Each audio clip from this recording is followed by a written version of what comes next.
someone like Sam Little, who claimed he killed 93, was not getting any attention because he was choosing victims who don't really command much law enforcement attention.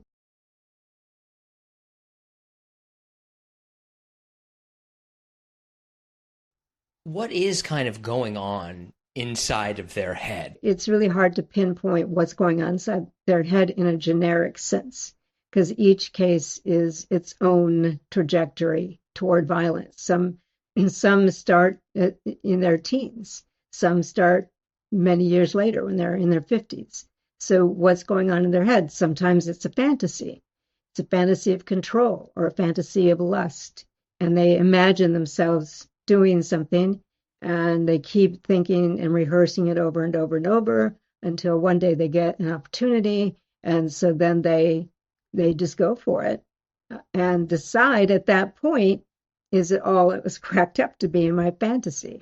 And if it is, they'll want to do it again and again. If it's not, they may stop at that point. So what is going on in their head really depends on the case. And that's what I would want to do. I'd want to know more about the circumstances, the motivation, some of their background, the victim type, what they actually did to the person, what they did afterward. That's how we understand what's going on in their head. Is there one that you could point to kind of help us contextualize, like this person was thinking this, et cetera, et cetera? Well, I mean, we can look at what Dennis Rader's, for example, he's somebody I've been talking to for 15 years. And he started out with a fantasy life as an adolescent.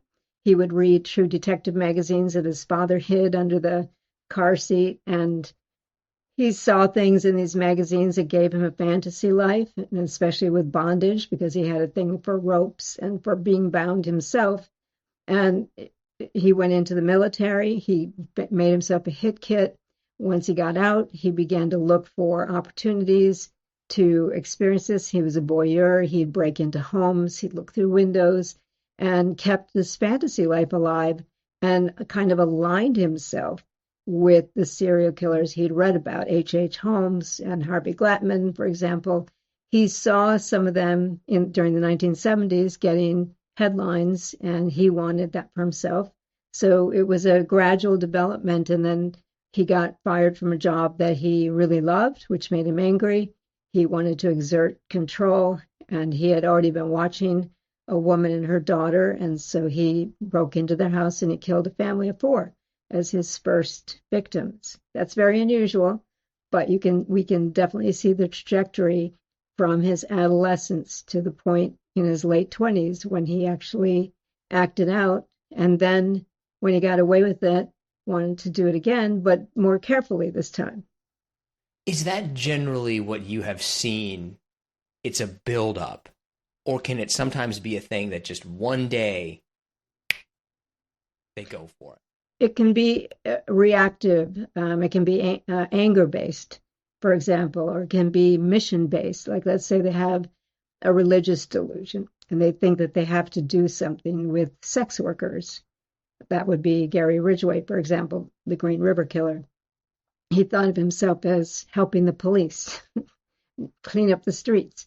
But also, it was just something he wanted to do. He was kind of a necrophile as well. He would return to the bodies, and as he put it, until there were too many maggots, even for his own. Yeah. So he's different. He's unusual, and there are not a lot who are like that. But he had a mission in his mind, and that was part of it. Robert Hansen wanted to sort of set them loose and chase them like a hunter. So that was the challenge that he wanted. Jeffrey Dahmer wanted an unconscious body that he could have complete control over. So it's really case by case. It's not easy. There's a buildup in many of them if they're led by a fantasy life, but they're not all led by a fantasy life. Some serial killers are greed motivated. They want money. They want or healthcare serial killers. They're wanting to control or to punish. Would most people describe them would they be considered crazy? We do have some psychotic serial killers. One thought his blood was turning to powder, so he thought he had to kill people to get the blood so for him it was self-defense. We definitely have some psychotic people. Ed Gein, who's currently featured on Monster, um, he's another one who was diagnosed with schizophrenia late in life. And were his murders based on psychotic ideas? Probably. But for the most part, they're not crazy. They're not insane. They do know what they're doing. They just don't care about what society thinks of them. They're doing what they want to do in a way that gratifies them. Would you say from, I don't know if this is your area or not necessarily, but if you were to like look at their brain, x-rays, MRIs, whatever, would you be able to see differences between their brain and ours, whether that is structural or kind of how it responds to it? And again, I know we're throwing out like massive generalities in this sense. You can't just like you wouldn't be able to take the brain of a dead serial killer and cut it up. Some people have done that, and you don't find the differences in the structure. You find the differences in the way in the blood flow patterns when they respond to things, when they're doing decision making or problem solving or reacting to an image. We will see differences in different areas of the brain that light up versus a normal brain. Something is going on with the brain of those who have no remorse and who are coldly, calculatedly killers. But I would imagine that there's lots of people that have the same kind of brain makeup that they do that don't end up being serial killers. Right, because not all psychopaths are even criminal, let alone murderers or serial killers. But they still could have the same brain structure. And sometimes it's a matter of a difference in their upbringing and their opportunities and the kinds of things that they pursue to get their own gratification. They might find a very powerful place as a banker or a politician or something like that. So they're not really interested in criminal behavior.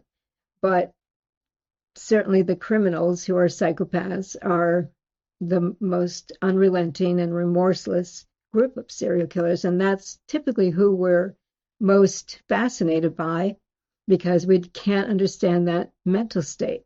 We look at Ted Bundy, who seemed to have, he was, good looking and intelligent, and he had the potential for a career in law or politics. And instead, he was choosing something that would derail it all and did derail it all. Well, in his mind, he didn't think he'd get caught. So that's narcissistic immunity. And even when he was caught, he didn't think he'd be convicted, let alone executed. In his mind, he's always got this narcissistic defense mechanism going on that I'm too special, that something's going to save me. So they have that kind of barrier always that they're unusual, they're unique, they're not going to get caught. They're smarter than most people. That's often what's going on in their minds. Those people fascinate us because we wonder how did they get that way, and to the point where they have the boldness to kill and keep killing, and then to visit dead bodies and to take parts off dead bodies. I mean, we know Bundy beheaded many of his victims and in some cases kept the heads. What's with that? Why? What could that possibly? It's one thing to take earrings or shoes as a trophy to remind yourself, but to have heads in your apartment, what is that about? And I think that's what fascinates us about them.